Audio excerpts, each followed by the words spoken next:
Oke, assalamualaikum warahmatullahi wabarakatuh. Pejuang dolar di sini. Pada kesempatan kali ini, saya akan contohkan cara analisa aset untuk trading futures melalui HP atau ponsel Android kita. Karena tentunya tidak semua orang itu memiliki laptop ataupun PC untuk menganalisa. Jadi kali ini saya akan contohkan untuk analisa melalui HP. Dan untuk cara analisa melalui HP akan saya buat menjadi dua part. Part pertama akan saya contohkan melalui aplikasi Binance ini sendiri, dan nantinya part kedua akan saya contohkan melalui aplikasi TradingView.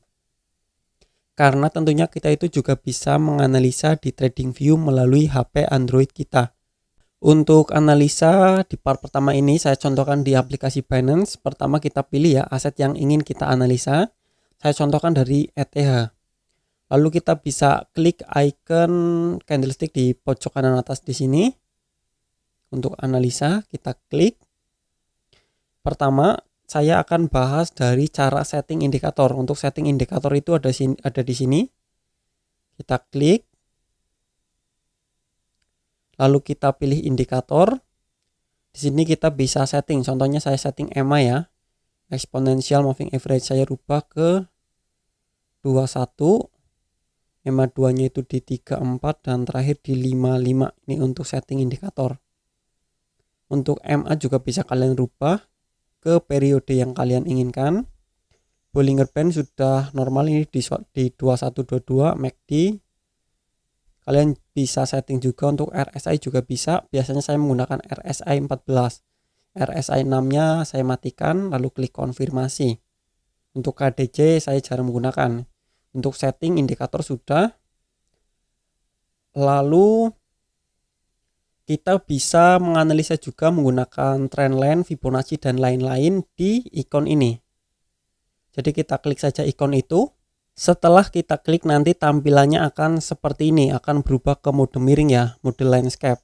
Di bagian atas itu ada time frame, kalian bisa rubah sesuai selera kalian.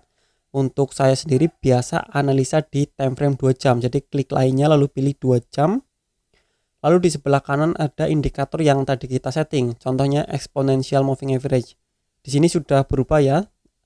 Untuk exponential moving average periodenya sudah 21, 34 dan 55. Bagian atas nih 21, 34 dan 55. Untuk Bollinger Band RSI juga sudah berubah ke RSI 14. Ini biasa saya pakai. Kalian bisa manfaatkan indikator-indikator ini. Atau jika kalian tidak suka trading dengan indikator, kalian bisa lanjut ke analisa berikutnya di pojok kanan bawah ya, di ikon pensil. Di sini ada beberapa pilihan. Pertama dari paling atas ada garis trend, perpanjang trend, RSI, horizontal dan lain-lain.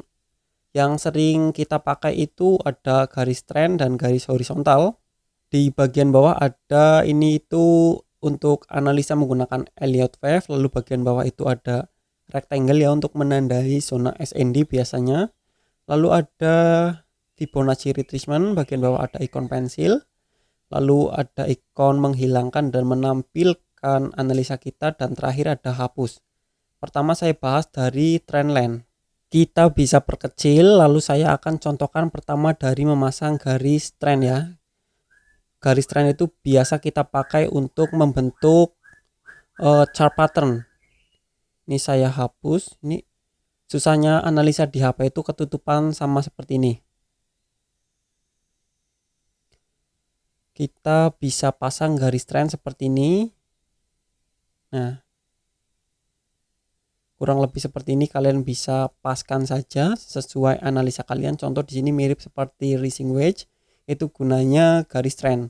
Kita bisa cari rising wedge, falling wedge, ascending triangle dan lain-lain. Lanjut.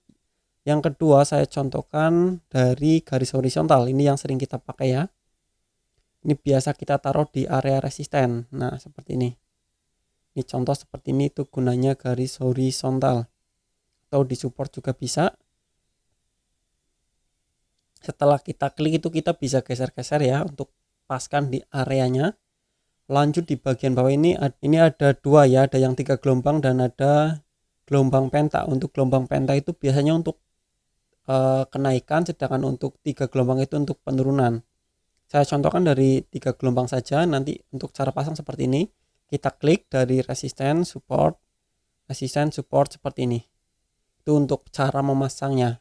Untuk cara menggunakan Elliott Wave ini itu sudah saya bahas tersendiri di video yang lain, nanti linknya saya taruh di deskripsi. Ini akan saya hapus semua dulu ya. Di sini ada ikon hapus. Mohon maaf jika ada suara burung. Lanjut garis kotak. Ini untuk menandai area-area supply ataupun demand. Nah, seperti ini. Di sini kan ada area SND. Jadi kita bisa tandain juga. Ya walaupun kurang sempurna ya. Karena agak susah kita mengepaskan karena layarnya yang cukup kecil. Ini untuk rectangle. Selanjutnya yang terakhir ada Fibonacci. Ini yang paling sering ditanyakan di kolom komentar. Cara menggunakan Fibonacci di HP Android.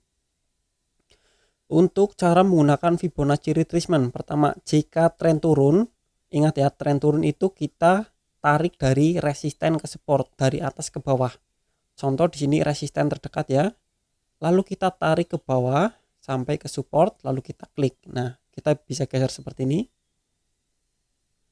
Pertama, ini jika tren turun, kita ukur dari resisten ke support. Dari pojok kiri atas ke pojok kanan bawah. Dan saat ini pergerakan itu sudah sampai di level Fibonacci kisaran 0,5. 0,5. Jadi ada potensi penurunan karena sekarang itu tren turun. Itu pertama ya, saya hapus lagi. Lalu untuk tren naik, anggap saja ini tren naik ya. Anggap saja ini tren naik, ini tidak bisa digeser, saya tidak tahu. Untuk tren naik itu kita ukur dari support ke resisten, ini kebalikannya. Nah, dari support ke resisten. Jadi jika berada di tren naik, kita ukur dari support ke resisten, dan nantinya jika pergerakan turun sampai ke level Fibonacci 0,5 atau 0,6, kita bisa open searah dengan tren saat ini. Jika tren naik berarti kita ikut naik sampai di level Fibonacci 0,6, kita bisa entry long dan ada potensi itu market naik. Dan yang terakhir di sini ada ikon mata ya. Ini untuk menghilangkan dan menampilkan analisa kita. Jadi seperti itu cara analisa di HP Android. Ini part pertama di Binance itu sendiri. Untuk analisa di sini kurang begitu lengkap ya. Ada beberapa indikator saja dan ada beberapa tambahan seperti trendline dan garis horizontal dan Fibonacci retracement. Untuk part selanjutnya akan saya contohkan yang lebih lengkap di TradingView melalui HP Android. Oke ya, jika ada pertanyaan bisa tanyakan saja di kolom komentar. Pejuang dolar di sini. Wassalamualaikum warahmatullahi wabarakatuh.